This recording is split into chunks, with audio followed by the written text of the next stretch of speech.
कैसे हैं आप सब लोग? उम्मीद है सभी बहुत अच्छे हैं। शानदार, लाजवाब, ज़बरदस्त, बेहतरीन, जिंदाबाद। और आप सभी की तैयारी पढ़ाई एकदम शानदार, एकदम बेहतर, बढ़िया वाली चली हुई थी। फटाफट से आइए और बताइए अपने हालचाल, क्या हालचाल हैं सभी के, कैसी चल रही है आप सभी की तैयारी। और फिर हम लोग सीधे मुद्दे की बात पर आ जाते हैं, क्योंकि समय हमारे पास देखा जाए तो वैसे तो 75 क्लासेज हम लगाएंगे, लेकिन वो भी कम है। तो कोशिश रहे कि ज़्यादा से ज़्यादा समय हमारा यूटिलाइज हो। 10 मिनट की देरी से क्लास शुरू हुई है, कारण है एक इन्फॉर्मेशन वीडियो थी, वो थोड़ी सी डिले हो गई थी। बच्चों के ज़्यादा डाउट थे, वो भी कुछ समस्याएं थी जिनके चलते बच्चे बहुत परेशान थे। असल में आर्मी का रिजल्ट आने वाला था, वो आया नहीं, तो बच्चे बहुत ज़्यादा परेशान थे।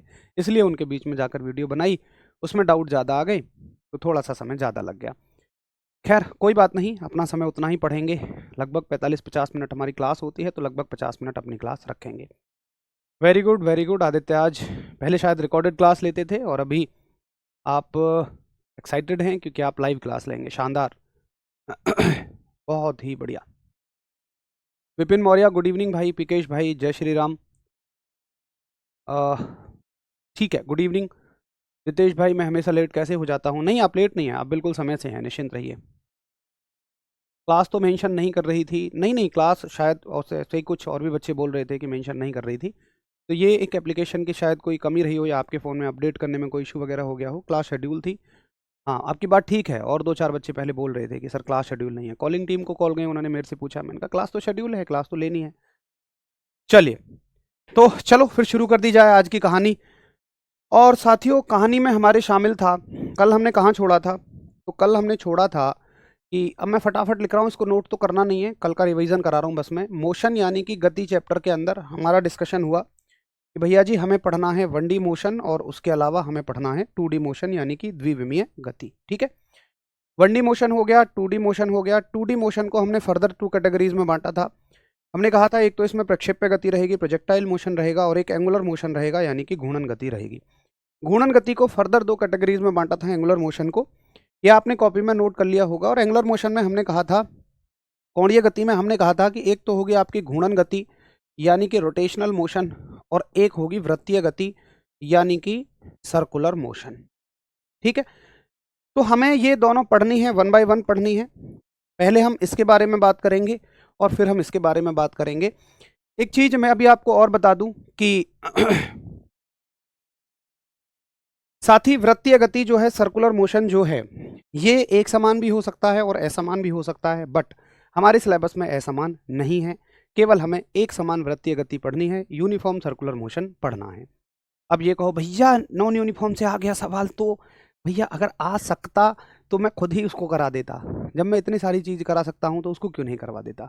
अच्छा ठीक है, ठीक है, टेलीग्राम पे मेरा जो मैसेज पिन है मैं उसको हटा देता हूँ, अभी तुरंत हटा देता हूँ। ये लो, वो क्लास को लेके था ना, वो खैर वैसे तो पुराना मैसेज था, बट कोई बात नहीं, आपकी बात भी ठीक है ललित। तो बताइए, यहाँ तक को तो किसी को कोई समस्या नहीं है? जल्दी बताइए।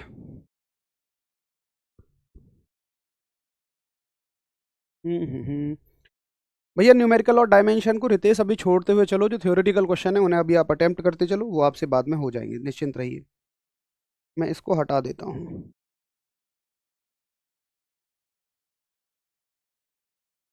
ठीक है, चलो मैंने सारे ही मैसेज अनपिन कर दिए हैं, कुछ नई अपडेट होगी तो वहाँ पिन हो जाएगी। ओके, तो अभी हम डिस्कशन करेंगे अपना बेसिकली वृत्तीय गति पर, सर्कुलर मोशन पर। आइए शुरू करते हैं। सर्कुलर मोशन यानी कि एक समान वृत्तीय गति। तो इन दोनों में मैंने आपको फर्क क्या बताया था? वृत्तीय गति का मतलब होता है, सर्कुलर मोशन का मतलब होता है, जैसे आप शादी हो रही है और हवन कुंड के चारों ओर चक्कर लगा रहे हैं, यानी कि जब आप किसी और के चारों ओर चक्कर लगाते हैं तो वो सर्कुलर मोशन है, और जब आप अपने ही चारों ओर चक्कर लगाते हैं तो वो रोटेशनल मोशन है यानी कि घूर्णन गति है। जब आप सर्कुलर मोशन कर रहे हों और आपकी चाल एक समान हो, आपकी घूमने की जो वेलोसिटी है, स्पीड है, वो यूनिफॉर्म हो, तो उसको हम कह देते हैं यूनिफॉर्म सर्कुलर मोशन, यानी कि एक समान वृत्तीय गति। आओ फटाफट से डेफिनेशन को पढ़िए, और मेरे हिसाब से ये बहुत मुश्किल नहीं है। इसको फटाफट से थम्स अप करिए कि हाँ ठीक है, ये हमें समझ में आ गई। ठीक है, तो कहता है कि एक समान, जब कोई कण एक निश्चित बिंदु को केंद्र मानकर उसके चारों ओर वृत्ताकार पथ पर एक समान चाल से गति करता है तो उसकी गति एक समान वृत्तीय गति कहलाती है। उसका जो मोशन है वो यूनिफॉर्म सर्कुलर मोशन कहलाता है। अब देखिए, इस गति में एक बहुत अच्छी समझने वाली बात है। देखो पहले मैं आपको बताता हूं, स्ट्रेट लाइन मोशन, सीधी रेखा में गति। सीधी रेखा में अगर कोई वस्तु, मान लो कार है, और वो चल रही है 10 मीटर पर सेकंड की स्पीड से, ठीक है, तो मैं ये कहूंगा कि ये कार जो है, मैं चाहूं तो इसकी गति भी नियत रख सकता हूं। भाई मैं चाहूं तो 10 मीटर पर सेकंड से इसे चलाता रहूं। अगर मेरी चाहत हो कि मुझे इसकी गति नियत रखनी है तो मैं नियत रख सकता हूं, और मैं चाहूं तो इसकी दिशा भी नियत रख सकता हूं। अगर नियत रखने वाली बात है तो भाई बिल्कुल सीधा चलाते रहो, इसकी दिशा भी नियत रहेगी, इसकी डायरेक्शन भी कांस्टेंट रहेगी, ठीक है। लेकिन जब आप वृत्तीय गति कर रहे होते हो, जब आप सर्कुलर मोशन कर रहे होते हो, तो मेरे भाई मान के चलिए ये वस्तु चल रही है यहाँ पर यूनिफॉर्म सर्कुलर मोशन में, ये जो वस्तु है ये इस तरीके से चल रही है, ठीक है। अब देखो मान लो ये सर्कल पे चल रही है, तो नेचुरली क्या होगा, अगर आप इसको नेचुरली छोड़ दें, प्राकृतिक रूप से छोड़ दें, मान लो, चलो इसको हटा लेते हैं, आपको और अच्छा समझाने के लिए मैं एक बॉल बना देता हूं। मान के चलिए मैंने इस बड़े सर्कल पे एक बॉल को छोड़ा, तो नेचुरली क्या होगा, अच्छा मान लो बॉल इसमें घूमने के लिए फ्री है, और अच्छे से समझो, ये लो बॉल इस खांचे में घूमने के लिए फ्री है, ऐसे करके, ठीक है। तो अगर आप इसे नेचुरली छोड़ेंगे, अच्छा अब ये बॉल नहीं बनेगी, कोई बात नहीं, दूसरी बॉल ले लेंगे। अगर आप इस बॉल को नेचुरली ले लेंगे, तो ये बॉल जब यहां से फॉल करो, तो ये बॉल कैसे गिरेगी, ऐसे करके, और इसकी स्पीड एकदम से बढ़ेगी। और मान लो ये ऊपर चढ़ रही है, अपने आप ऊपर चढ़ रही है, तो इसकी स्पीड थोड़ी सी स्लो हो जाएगी, और इस पॉइंट को सबसे स्लो पार करेगी, और फिर इसकी स्पीड बढ़ेगी ऐसे, अगर नेचुरली देखा जाए। बट अगर मेरी चाहत ये हो कि नहीं, मुझे इसकी वेलोसिटी को यूनिफॉर्म करना है, मुझे इसके वेग के परिमाण को यूनिफॉर्म करना है। देखिए वेग एक सदिश राशि है, ये बात भूलनी नहीं है, इसीलिए हमने उन सब चीज़ों को गहराई में पढ़ा ताकि आप गड़बड़ ना करें। मैं यहाँ बार बार किसकी बात कर रहा हूँ, वेग की, यानी कि वेलोसिटी की। भैया वेग में क्या होता है, परिमाण भी होता है, मैग्नीट्यूड भी, और दिशा भी, यानी कि डायरेक्शन भी। अगर आप चाल की बात करते हैं, अगर आप स्पीड की बात करते हैं, तो स्पीड के पास केवल क्या होता है, परिमाण होता है, यानी कि मैग्नीट्यूड होता है। तो मैं आपसे दोनों चीज़ों में से पूछना चाहता हूं कि अगर आप चाहें तो वेग के या चाल के परिमाण को, भाई परिमाण कह रहे हो, संख्या कह रहे हो, तो वो तो दोनों की बराबर है, मतलब मैं कितने मीटर पर सेकंड से बस घुमा रहा हूं वो बात है। तो मैं उसको चाहूं तो कांस्टेंट रख भी सकता हूं, और चाहूं तो कांस्टेंट वो ना भी रहे। ना कब रहेगी, जब नेचुरली छोड़ोगे। बट आप चाहो तो आप ये कर सकते हो कि भैया जब ये बॉल गिर रही होगी गिरने दूंगा, लेकिन जब ये बॉल चढ़ रही होगी तो उस पर थोड़ा सहारा लगा दूंगा, यानी कि मैं इसकी स्पीड को मेंटेन रखूंगा, इसकी वैल्यू को मेंटेन रखूंगा। तो चाहूं तो मैं इसकी जो परिमाण है, अब चाहे उसे वेग का कहिए चाहे चाल का कहिए, बात एक ही है। लेकिन क्या आप इस गोल घूमती हुई बॉल की दिशा को चाहकर भी एक जैसा रख सकते हैं? क्या आप उसको कांस्टेंट रख सकते हैं? मेरा उत्तर हमेशा ना होगा। भाई कैसे कांस्टेंट रख लोगे? कांस्टेंट का मतलब, दिशा कांस्टेंट का मतलब आप एक ही दिशा में चलो, लेकिन यहां तो पल पल दिशा बदल रही है, कभी ऐसे फिर ऐसे फिर ऐसे फिर ऐसे फिर ऐसे फिर ऐसे फिर ऐसे फिर ऐसे, तो ये तो पल पल दिशा बदल रही है। और मेरे हिसाब से दिशा बदलने का मतलब ही वृत्तीय गति है, सर्कुलर मोशन है। तो फिर आप उसको ये कैसे कह दोगे कि भाई सर्कुलर मोशन में डायरेक्शन कांस्टेंट रह सकती है? तो मेरा कहना ये है कि देखिए, आप चाहें तो ये कांस्टेंट हो सकता है, ये नियत हो सकता है, यहां भी और यहां भी, लेकिन भैया दिशा कांस्टेंट नहीं हो सकती है। यानी कि अगर एक बार के लिए चाल एक समान हो सकती है, वृत्तीय गति में चाल एक समान हो सकती है अगर आप चाहें तो, क्योंकि चाल के पास केवल परिमाण है, केवल मैग्नीट्यूड है, लेकिन वेग को आप चाहकर भी नियत नहीं कर सकते। सवाल पूछेगा कि क्या एक समान वृत्तीय गति में वेग नियत रहता है? तो सिंपल सोचने वाला बच्चा क्या सोचेगा, एक समान है तो नियत ही रहेगा यार, या नियत ना शब्द कह के और एक समान कह दे। एक समान वृत्तीय गति में वेग एक समान रहता है, क्या ये सही बात है? यूनिफॉर्म सर्कुलर मोशन में वेलोसिटी यूनिफॉर्म होती है, क्या ये सही बात है? एक बच्चा कहेगा यार जब वेलोसिटी ही यूनिफॉर्म है तो भैया ये भी यूनिफॉर्म ही होगा, वेलोसिटी यूनिफॉर्म ही तो होगी जब मोशन ही यूनिफॉर्म है। तो जब गति ही एक समान है तो क्यों ना वेग उसका एक समान रहेगा। लेकिन अब आप समझ गए होंगे ऐसा नहीं होता है। तो चाल एक समान वृत्तीय गति में चाल एक समान रह सकती है, वेग नहीं। यूनिफॉर्म सर्कुलर मोशन का मतलब आप स्पीड को यूनिफॉर्म रख सकते हो, वेलोसिटी नेवर बी यूनिफॉर्म। ठीक है, तो करिए एक बार थम्स अप की। भैया ये बहुत अच्छा फैक्ट मुझे समझ में आ चुका है और मैंने ये लिख दिया। यहाँ चीजें लिखी हुई है, इसको आप पढ़ोगे तो क्लियर हो जाएगा। बस थम्स अप करिए कि ठीक है, ये फटाफट फैक्ट मुझे समझ में आ गया।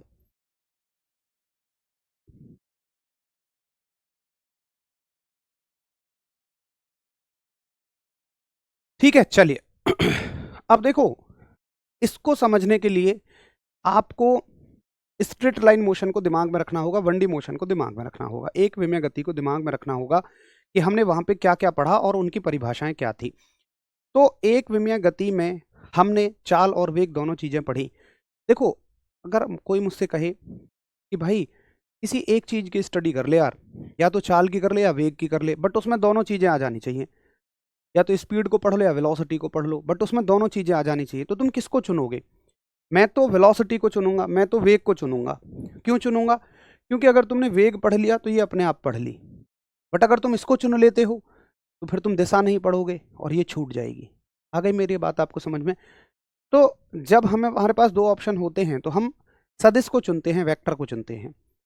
तो यूनिफॉर्म सर्कुलर मोशन में हम वेक्टर वेक्टर क्वांटिटीज को पढ़ लेते हैं, तो उसमें स्केलर अपने आप ही कवर हो जाती हैं, और देखा जाए तो ये दोनों अलग नहीं हैं। अगर आप उसी राशि के साथ दिशा बोल रहे हो तो वो वेक्टर है, सदिश है, और नहीं बोल रहे हो तो अदिश है, स्केलर है, बस इतना सा फर्क है। तो आपको याद हो हमने सबसे पहली राशि स्ट्रेट लाइन मोशन में क्या पढ़ी थी? तो साथी वो पढ़ी थी डिस्प्लेसमेंट, मतलब लेंथ पढ़ी थी, उसके दो हिस्से थे, दूरी और विस्थापन, यानी कि डिस्टेंस एंड डिस्प्लेसमेंट। बट यहाँ पे दोनों में से एक पढ़ने का मौका मिलेगा, तो हम क्या पढ़ेंगे? डिस्प्लेसमेंट पढ़ेंगे, हम विस्थापन पढ़ेंगे। ठीक है, आपके हर दिन एक डाउट किसी ना किसी बच्चे का रहता है, सर प्रैक्टिस दे दो, प्रैक्टिस सीट दे दो। मैं आपको कह रहा हूँ, आपके लिए प्रैक्टिस सेट यूट्यूब पे चलेंगे, फ्री में चलेंगे, थोड़े दिनों बाद चलेंगे, उससे पहले नहीं चल सकते हैं। प्लीज़ ऑन रिक्वेस्ट मैं आपसे कह रहा हूँ। अब मैं आपको या तो झूठे सांत्वना देता रहूँ कि कल चलेंगे, परसों चलेंगे, 4 दिन बाद चलेंगे, वो थोड़े दिन बाद में चलेंगे। लेकिन मैं कहता हूँ जितना मैं आपको करवा रहा हूँ उतना करते जाइए, जितना अधिकतम स्कोर हो सकता है वो हो जाएगा।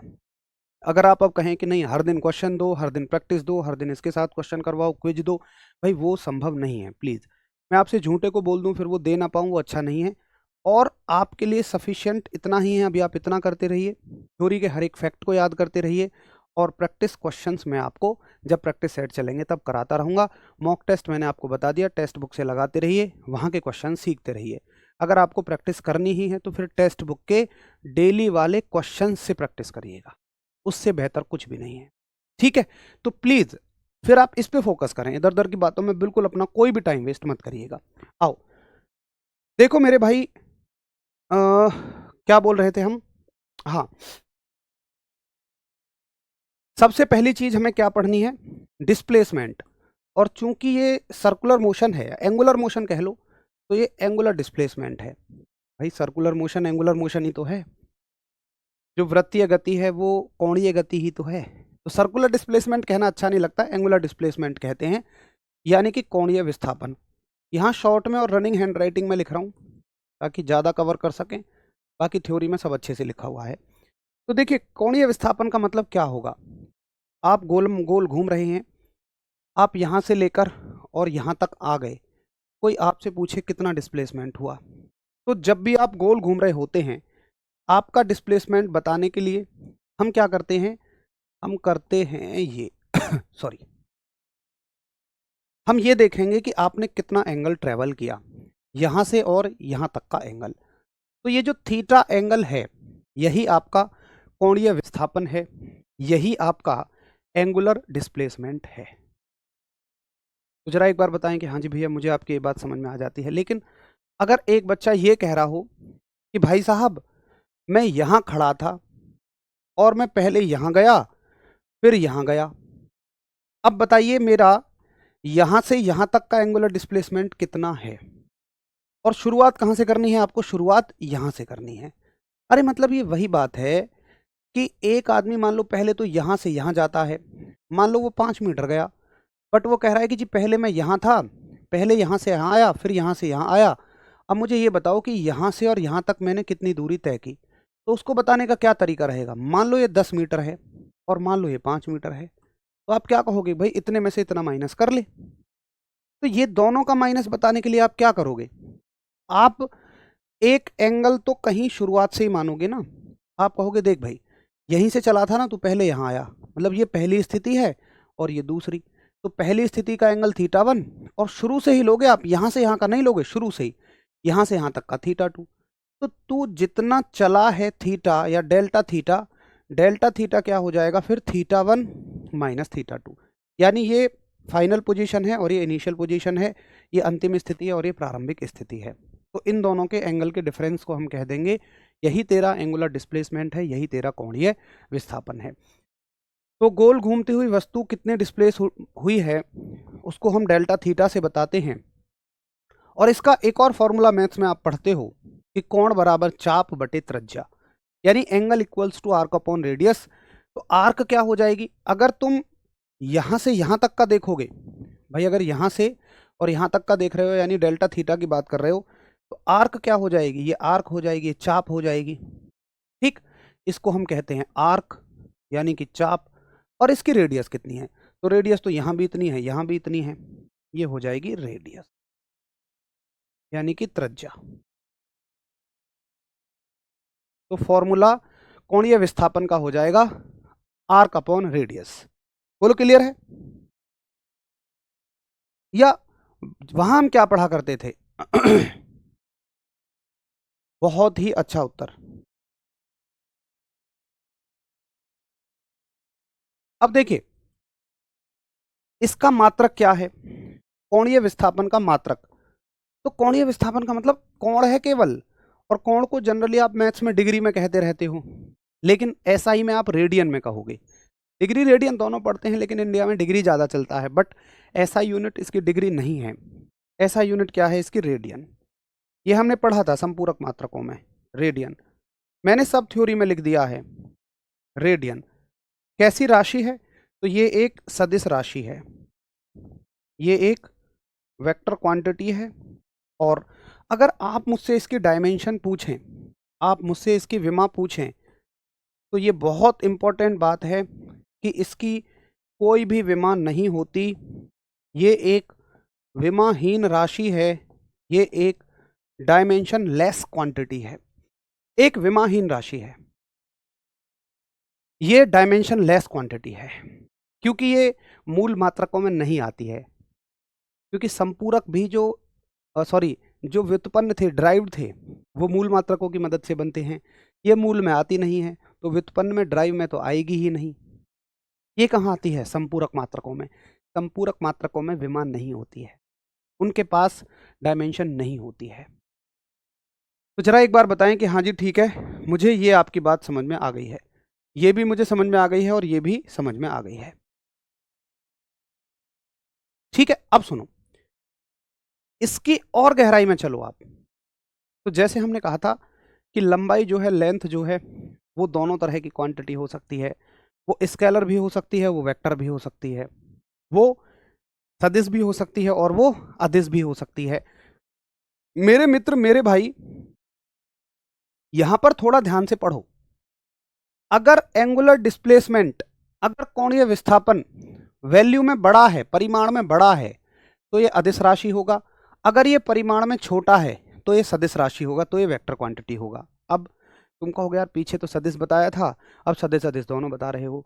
देखिए, अगर सिंपल सवाल में पूछे कि कोणीय विस्थापन कैसी राशि है, वो ये ना कहे कि ये बहुत बड़ा है या बहुत छोटा है, आप कह दोगे भाई सदिश है, वेक्टर है। अगर कहे कि ये बहुत बड़ा है, तो आप कह देना फिर ये अदिश है। और अगर सवाल हो बहुत छोटा है, तो फिर आप कह देना ये एक सदिश राशि है, वेक्टर क्वांटिटी। अब ये कैसे होता है, क्यों होता है, उतनी गहराई में मत जाइए, उसमें बहुत समय लग जाएगा। एक फैक्ट है, एक तथ्य है, इसको प्लीज रिक्वेस्ट है याद डायरेक्टली करते चलिएगा। ठीक है, अच्छा ये कैसी क्वांटिटी है, डायमेंशन लेस है, विमा इसकी होती नहीं है। फटाफट हम सब करिए। वृत्ताकार पथ में किसी वस्तु के वेग में परिवर्तन का परिमाण कैसे निकालें। अरे नवीन, आप इसी बात को शायद आप पूछ रहे थे या कल कौन पूछ रहा था। महाराज रुक तो जाओ, मैंने यार अभी तो जस्ट चैप्टर ही शुरू किया है। आगे की चीज़ों पे क्यों भागने लगते हो? जो चीज़ चल रही है उस पे फोकस करो ना। यहाँ आपको आगे की चीज़ पढ़नी है, जब ये चीज़ सिखा रहूँगा फिर कुछ और पढ़नी है। जब चैप्टर खत्म हो जाए वहाँ कवर ना हो तो तब कहना, अभी तो सब चल रहा है ना।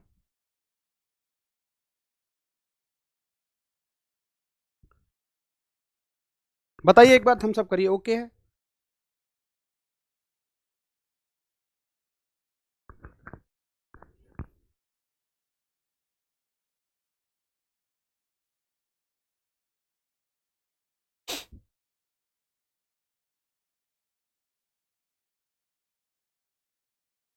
अब देखो कुछ कुछ चीज़ें आपसे पूछ लेता है, जैसे वो पूछेगा कि भाई, वो मान लेगा कि जब तुम किसी गोल रास्ते पर घूम रहे हो और मान लो तुम यहाँ से और यहाँ तक आए हो, वो कहता है कि मान लो ये और ये बराबर है, यानी कि जितनी तुमने इस पर आर्क तय की है, इस पर चाप जो तय की है वो भी आर के बराबर ही है, ये भी आर के बराबर है। तो बताइए फिर आपका कोणीय विस्थापन कितना होगा? तो आप सिंपल कहोगे भाई कोणीय विस्थापन क्या होता है, आर्क अपॉन रेडियस, आर्क भी आर है ये भी आर है, तो कितना हो जाएगा, ये एक हो जाएगा। ये एक सवाल पूछ लेगा। या आपसे सवाल पूछेगा कि बताइए अगर ये 1 मीटर है तो भाई फिर एक पूरा चक्कर लगाने में एंगुलर डिस्प्लेसमेंट कितना हो जाएगा? तो एक पूरा चक्कर लगाने में जो एंगुलर डिस्प्लेसमेंट है वो होगा आर्क अपॉन रेडियस। अगर रेडियस 1 मीटर है, आर्क कितनी हो जाएगी, 2 पाई आर हो जाएगी। तो 2 पाई आर अपॉन रेडियस, तो आर से आर कट जाएगा और ये हो जाएगा 2 पाई, या यहाँ 1 1 रखें तो कट जाएगा और एंगल आपका 2 पाई आ जाएगा। तो इस तरह के क्वेश्चंस भी आपसे पूछे जा सकते हैं। मेरे हिसाब से इन्हें तो आप आराम से कर ही लेंगे।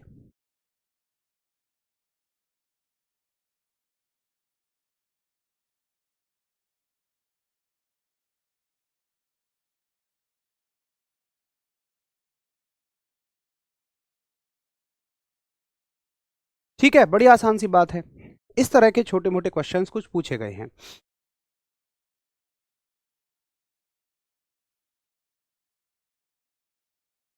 चलिए, एग्जाम में स्टेटमेंट टाइप क्वेश्चंस आ सकते हैं राकेश बाबू, एमसीक्यू भी आ सकते हैं। और मैं नहीं समझ पा रहा हूँ कि स्टेटमेंट में और एमसीक्यूज में फ़र्क क्या है। भाई स्टेटमेंट भी तो एमसीक्यूज ही होते हैं, वो भी तो मल्टीपल चॉइस क्वेश्चन होते हैं। स्टेटमेंट देगा तो 4 स्टेटमेंट दे देगा, उनमें से कोई एक स्टेटमेंट करेक्ट होगा, पहली बात। दूसरी बात, कैलकुलेशन के लिए कॉपी पेन मिलेगा क्या? बिल्कुल मिलेगा दोस्त, कैलकुलेशन कॉपी पेन के बगैर कैसे होगी। चलिए, ये चीज़ मैंने यहाँ पे फिर भी लिख दी है, ये क्वेश्चंस पूछे गए हैं, ये है तो बहुत आसान चीज़ बट क्वेश्चन पूछे गए हैं तो मैं लिख देता हूँ इस चीज़ को। अब देखिए, विस्थापन के बाद हमने क्या पढ़ा था, वेग और चाल।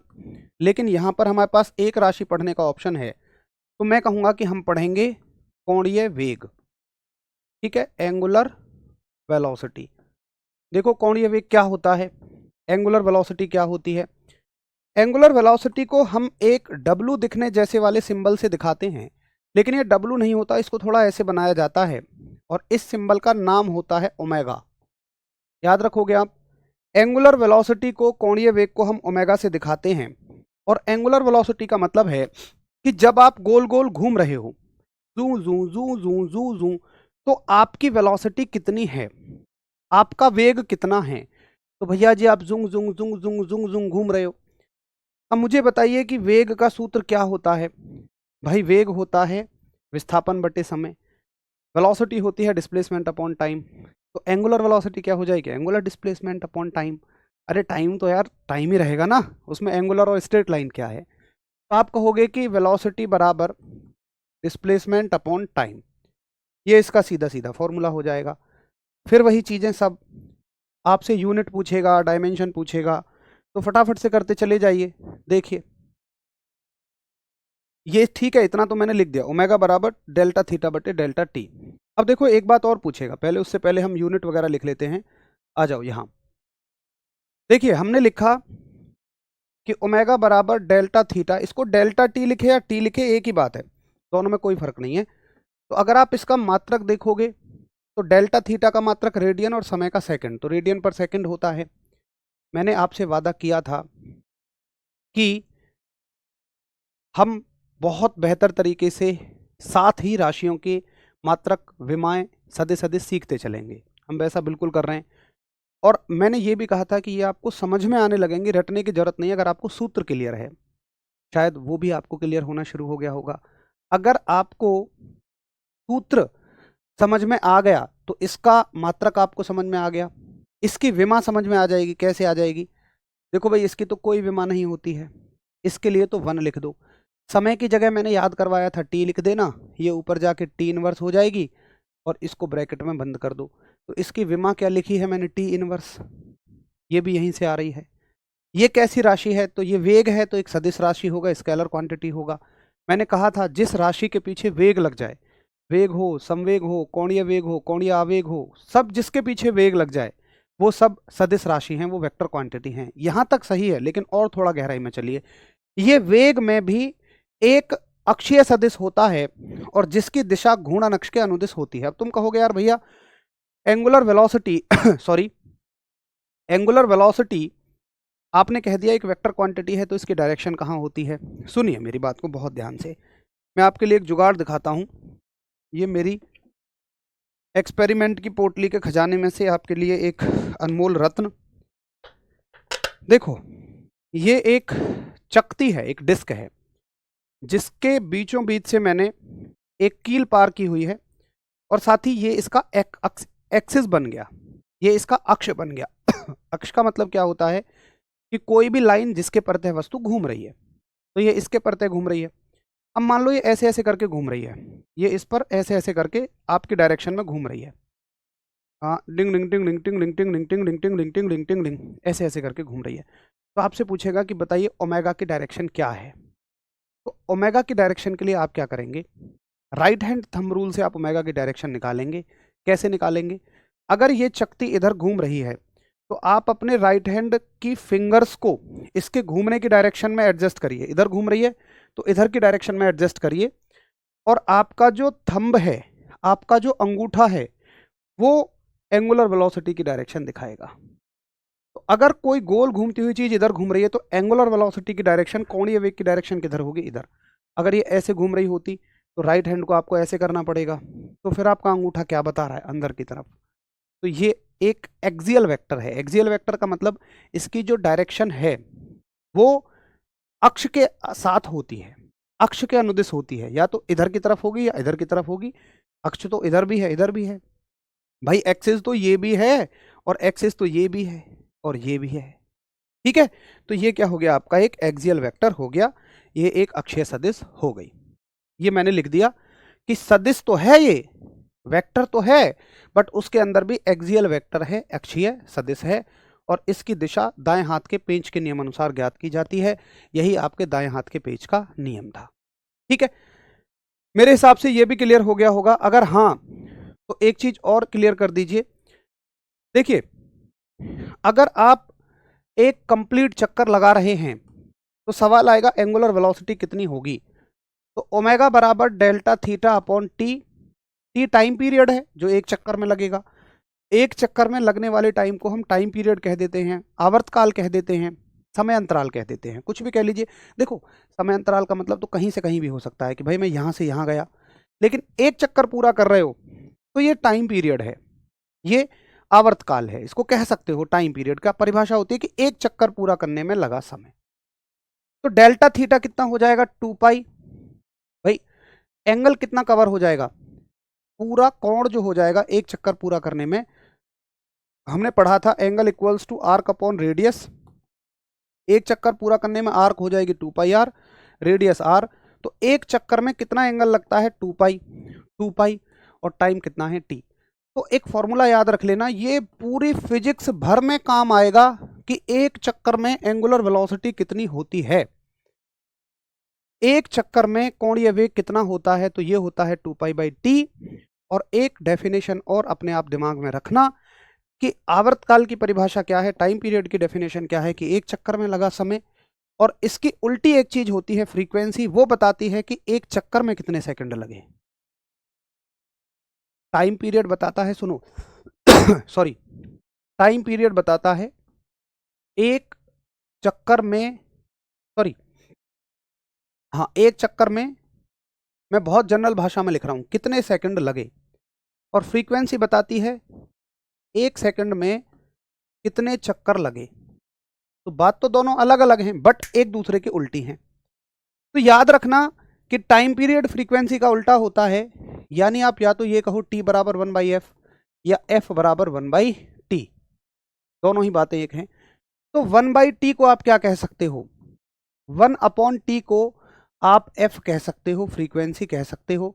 तो ओमेगा की जगह या तो आप 2π/t लिखो या आप 2πf लिखो, दोनों बातें एक ही हैं। करो फटाफट से थम्स अप कि ठीक है भैया ये मेरी बात समझ में आ गई है, और f की जगह वो n लिख रहा है, एक ही बात है, ठीक है। इसको आप f भी कह सकते हो, फ्रीक्वेंसी को n भी कह देते हैं, f भी कह देते हैं। एग्जाम में कभी भी n f नहीं बोलता, वो शब्द बोलेगा आवृत्ति यानी फ्रीक्वेंसी। वो कभी आपसे ऐसी भाषा में बात नहीं करता, सिंबल की भाषा में कभी बात नहीं करेगा। चलो बाकी तो सभी के पॉजिटिव कमेंट हैं, सबको अच्छा समझ आता है। बाकी एक दो साथी हैं जो परेशान हैं कि सर इतना इजी, इतना सिंपल थोड़ी आएगा। मुझे बताओ पीकेश, क्या वाकई में ये सब कुछ सिंपल ही है? क्या कोई ऐसा पेपर है कि जो 100% हार्ड आता हो? मैं ये बात आपकी मान रहा हूँ कि पेपर 100% हार्ड नहीं आएगा या 100% आसान नहीं आएगा। और क्या अभी हमने पूरा सिलेबस ख़त्म कर लिया? अभी आप देखेंगे ये तो जस्ट एक शुरुआत है, बड़ी गहरी चीज़ें आएंगी और आपको रियलाइजेशन तब होगा जब आप क्वेश्चंस कर रहे होंगे। तो जितना सारा हम सिलेबस पढ़ें, जितने हम प्रैक्टिस सेट करें, जितने आप टेक्स्ट बुक से क्वेश्चंस लगाओ, ये तीनों सफिशिएंट हैं। इनमें आपको हार्ड भी दिखेगा, मीडियम भी दिखेगा, इजी भी दिखेगा, सब कुछ मिलेगा। पेपर एक इन्हीं सब चीज़ों का नपातुला कॉम्बिनेशन होता है।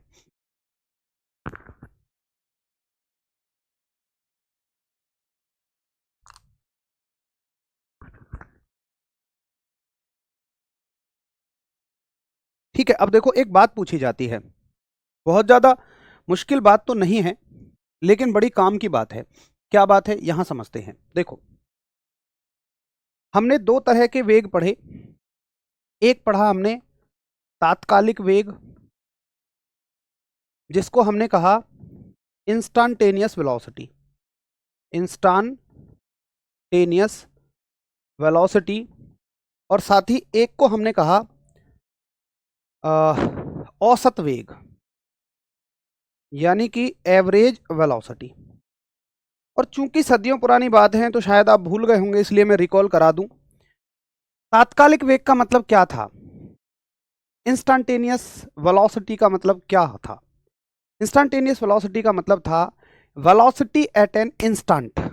आपका दोस्त अपने उनसे मिल के आया, तुमने कहा बेटे कितनी तेज बाइक चलाई, मान लो वो घर से चला 0 और 30 किलोमीटर दूर गया। तुम्हारे इस सवाल से वो हक्का बक्का रह गया। क्यों? वो सोच रहा है यार इसको कैसे जवाब दूं, क्योंकि भैया मैंने तो अपनी बाइक की गति बहुत बदली थी। तो वो क्या करेगा, मान लो अगर उसने 10 बार बदली थी तो 10 को ऊपर जोड़ के नीचे 10 से भाग दे देगा, एक एवरेज उत्तर आ जाएगा। ये एवरेज पढ़ा था हमने। बट इंस्टेंट का मतलब क्या है कि तुम्हारा दोस्त ऐसे सवाल करे, ए भाई जब तू गया था तो तूने एक हाईवे पे चढ़ा, फ्लाईओवर पे चढ़ा था ना तू? वो कहेगा हाँ। क्या फ्लाईओवर पे एक खंबा था? तुम कहोगे हाँ। तो उस खंबे को पार कर रहा था, तब बता तेरी गति कितनी थी। तो जब तुमने किसी खंबे को पार किया होगा तब तो एक ही गति होगी ना। ऐसा थोड़ी है कि इतने से खंबे को पार करने में भी आप 4 बार गति बदल लोगे, नहीं। इसको कहते हैं इंस्टेंटेनियस वेलोसिटी यानी कि तात्कालिक वेग। अब वो कहेगा अगर औसत वेग का परिमाण बहुत छोटा है, यानी कि अब आपका दोस्त क्या सवाल कर रहा है, ओए यूं बता जब तू इस खंबे को पार कर रहा था तो तेरी एवरेज वेलोसिटी कितनी थी। तो असल में वो बहुत छोटी दूरी के लिए औसत उत्तर पूछ रहा है। तो छोटी दूरी के लिए औसत उत्तर वैसे तो देना संभव ही नहीं है, बट अगर आप दोगे भी तो वो एक ही उत्तर निकलेगा, 10 बार थोड़ी बांटोगे। आप सोचोगे यार 1 सेकंड लगे थे और मेरी गति थी 30 मीटर पर सेकंड, तो ऊपर भी 30 मीटर पर सेकंड, नीचे एक उत्तर तो 30 मीटर पर सेकंड ही आएगा। मेरे कहने का मतलब है छोटी दूरियों के लिए औसत और तात्कालिक बराबर होता है। जब छोटा समय हो, छोटा समय मतलब देखो मैथ्स की भाषा में छोटे समय को कैसे दिखाते हैं, मैथ्स की भाषा में छोटे समय को ऐसे दिखाते हैं, डेल्टा टी टेंड्स टू 0। आपने मैथ्स में इंटीग्रेशन में ये पढ़ा होगा, डेल्टा टी टेंड्स टू 0 का मतलब टी इतना छोटा है कि वो 0 की तरफ बढ़ रहा है। तो तात्कालिक और औसत दोनों बराबर हो जाते हैं, चाहे वो रैखिक वेग हो चाहे वो कोणीय वेग हो। तो अगर टी बहुत छोटा है तो औसत और तात्कालिक बराबर होंगे। अगर delta T is very small tends to 0 then instantaneous and average will be equal. ये एक सवाल आता है तो आपको इसको बहुत अच्छे से इंपॉर्टेंट करके याद रखना है। देखो चीज़ें ये बहुत मुश्किल नहीं है, लेकिन अगर यही सवाल पेपर में आता तो शायद पल्ले ना लगता, अगर पढ़ के ना जाओ तो। पढ़ के चले जाओ तब चीजें मुश्किल नहीं है। करिए एक बार थम्स अप की, हाँ जी क्लियर है। दिवाली का ऑफ कितने दिन होगा? देखिए कल भी आपकी क्लास होगी सैटरडे, बाकी संडे तो छुट्टी रहती है ही। मंडे की दिवाली है। अभी तक भी ये कुछ क्लियर नहीं है कि कितने दिन की छुट्टियां होंगी। हालांकि सभी अध्यापक कोशिश करेंगे। देखो फेस्टिवल तो ये थोड़ा लंबा है कि गोवर्धन भी है, उसके बाद भाई दूज भी है, और मेरी तो घर बात हो रही थी, माता जी कह रही थी कि भैया कुछ एक दिन का शायद गैप भी है। 3 फंक्शन एक साथ आते हैं, ये देखा जाए तो 5 आते हैं टोटल तो, कि भाई धनतेरस है, छोटी दिवाली, बड़ी दिवाली, भाई दूज, करवा चौथ नहीं सॉरी यार, गोवर्धन। लेकिन अगर हम मेन मेन देखें तो दिवाली है, इसको हम बड़ी दिवाली कहते हैं, उसके अलावा गोवर्धन है, भाई दूज है, उनमें कोई गैप भी है। लेकिन हम 4 दिन की छुट्टी तो नहीं करेंगे, तो दिवाली वाले दिन की तो छुट्टी रहेगी। उसके बाद अगर कोई छुट्टी हुई तो आपको क्लास नहीं दिखेगी शेड्यूल में, या ग्रुप पे शेड्यूल आ जाएगा, बट मेरे हिसाब से उसके बाद तो क्लास होगी ही होगी। यानी मंडे छुट्टी फिक्स है। ट्यूसडे क्लास हो भी सकती है, नहीं भी। आप ज़्यादातर ना की तरफ ही रहें, क्योंकि मैं घर जाऊंगा तो शायद घर से नहीं ले आ पाऊँ क्लास, क्योंकि स्टूडियो दूर है घर से, मेरे घर स्टूडियो भी नहीं है। तो शायद वेडनेसडे में क्लास आपकी होगी, ठीक है। बाकी अगर ट्यूसडे में हुई तो फिर हम शेड्यूल में आपको दिख जाएगी।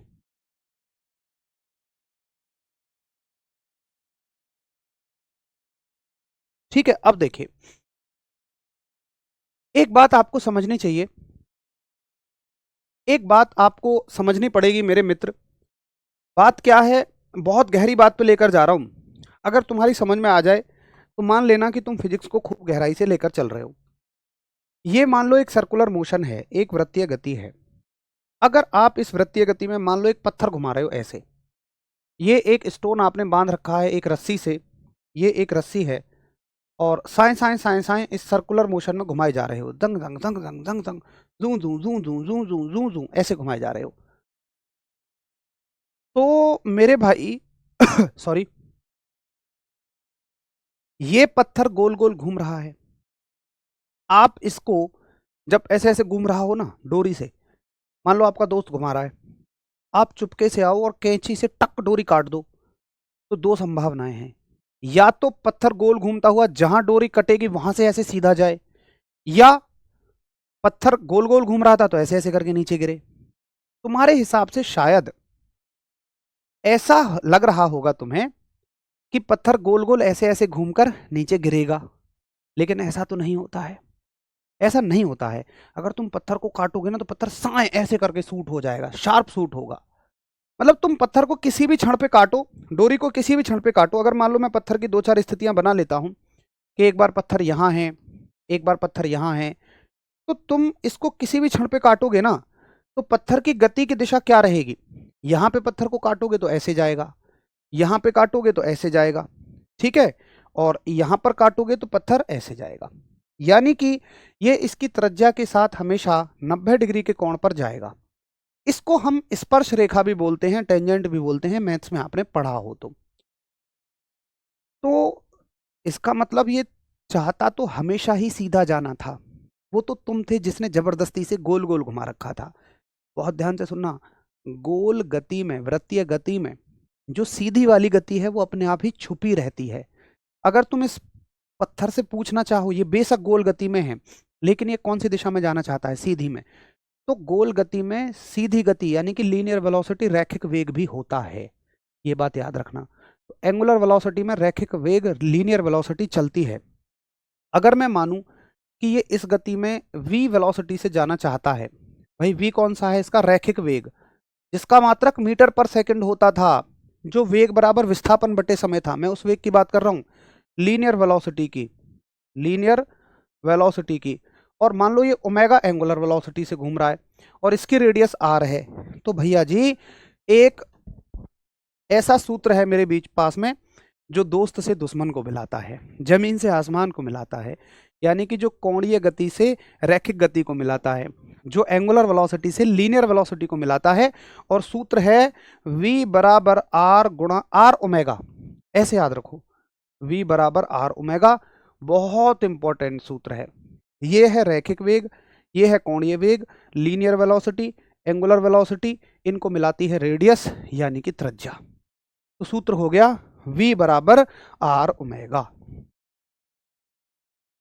v बराबर आर ओमेगा। बोलो क्लियर है सभी को? ये बहुत इंपॉर्टेंट सूत्र है और इसकी हर एक बात आपको समझ में आनी चाहिए।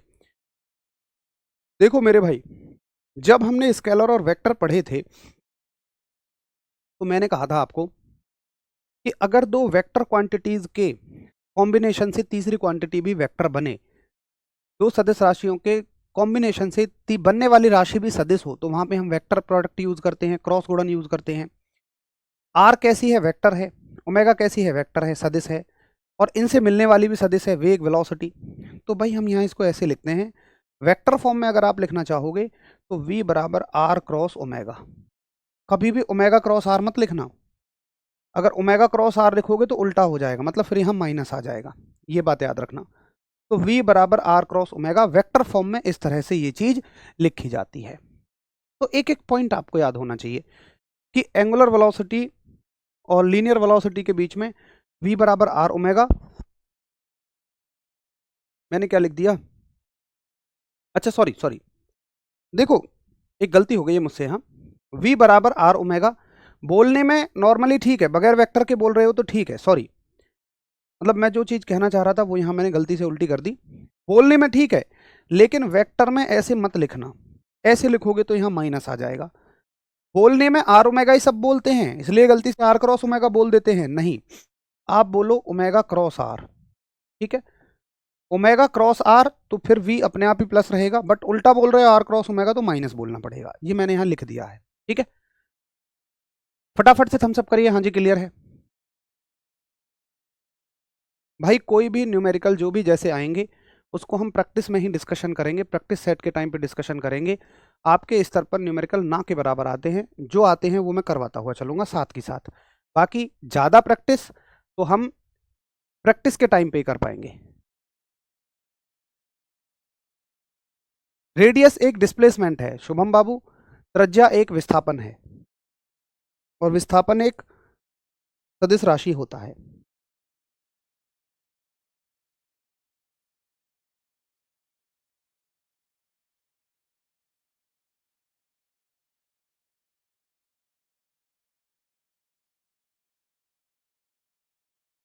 ठीक है भाई, ये सभी को क्लियर है?